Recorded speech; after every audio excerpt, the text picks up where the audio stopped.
Kistareddypet corporator కావాలని మన Ameenpur municipal పరిధిలో ఉన్న గ్రామాలన్నీ గ్రేటర్లో కలవడం 1,20,000 ఓట్లున్న ఈ మున్సిపాలిటీ గ్రేటర్లో కలిసిన తర్వాత హైదరాబాద్ బల్దియా అందరితో సమానంగా మనకు లెక్క ప్రకారం 4 కార్పొరేటర్లు రావాలి. వాళ్ళు గూగుల్ మ్యాప్ పెట్టుకొని వాళ్ళు డివైడ్ చేయడం జరిగింది. దాన్ని పూర్తిగా ఖండిస్తూ ఈ అమీన్పూర్ మున్సిపాలిటీలో కలిసిన గ్రేటర్ను 4 కార్పొరేటర్లుగా విభజించాలని చెప్పి ప్రభుత్వాన్ని డిమాండ్ చేస్తూ ఉన్నాం. అలాగే ఈ కార్యక్రమంలో 2 రోజుల నుంచి రిలే నిరాహార దీక్ష కూర్చున్న ప్రజాప్రతినిధులందరికీ పేరు పేరున వేదిక పైన ఆశీలైన సోదరిమణులకు సోదరులకు దీనికి మద్దతు పలికినటువంటి ఒక ఆల్ పార్టీస్ నాయకులకు అందరికీ పత్రికా సోదరులకు ధన్యవాదాలు. నేను 2 సార్లు జిహెచ్ఎంసీ కమిషనర్ కలవడం జరిగింది, అలాగే జోనల్ కమిషనర్ కలవడం జరిగింది.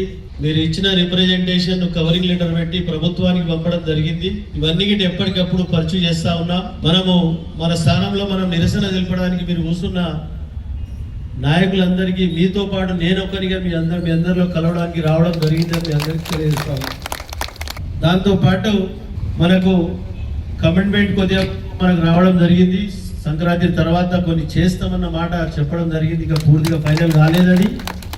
అటువంటి పరిస్థితులలో కాకుండా ఏమన్నా మళ్ళా ముండికేస్తే అక్కడ హైదరాబాద్లో బల్దియా ముంగట 10,000 మందితో ధర్నా పెడతామని కూడా తెలియజేస్తా ఉన్నాం.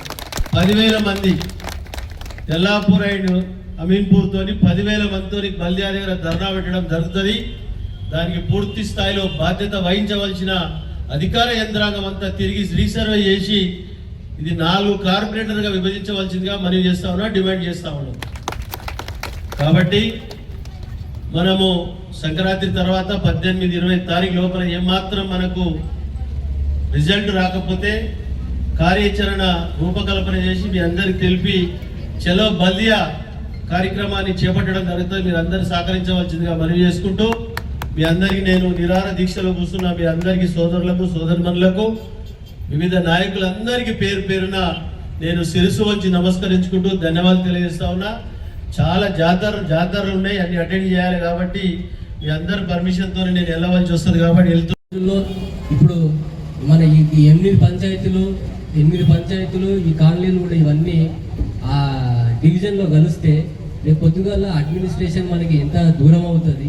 ఒక సామాన్య పబ్లిక్ కూడా రేపు పొద్దుగాల పోవాలంటే మనది ఒక నెగ్లెక్టెడ్ క్లాస్ అవడం తప్పితే మనకి ఏదైనా సరే పర్మిషన్లు కానీ ప్రాబ్లమ్స్ కానీ ప్రతి ఒక్కటి పెండింగ్లోనే ఉంటాయి తప్పితే గవర్నమెంట్ అడ్మినిస్ట్రేషన్ చేయడానికి ఇది పాసిబుల్ కాదు. ప్లస్ ఇప్పుడు మనం ఒకటే ఆలోచించాల్సింది ఏంటంటే ఎప్పుడైనా సరే ఒక ఓటరు ఒక లీడర్ని చూస్ చేసుకోవాలి. కానీ ఇక్కడ ఏమవుతున్నది, ఒక లీడరే ఒక ఓటర్గా చూస్ చేసుకుంటారు ఒక ఏరియా వైజ్. కాబట్టి గవర్నమెంట్ దృష్టికి ఇదంతా మనమందరం తీసుకొని వెళ్ళి ఇంకో కొత్త డివిజన్ వచ్చే వరకు మనము పోరాడాలి. మరి మైపాలంకులు కూడా చెప్పారు కాబట్టి, ఎమ్మెల్యే గారు కూడా చెప్పారు కాబట్టి ఇన్ కేసు రాలేదంటే మనం దీన్ని భారీ ఎత్తున ప్రయత్నం చేసుకొని భారీ ఎత్తున మనం అందరం సిటీలో జిహెచ్ఎంసీ ఆఫీస్ని ముట్టడి చేయాల్సిందిగా కోరుతున్నాం.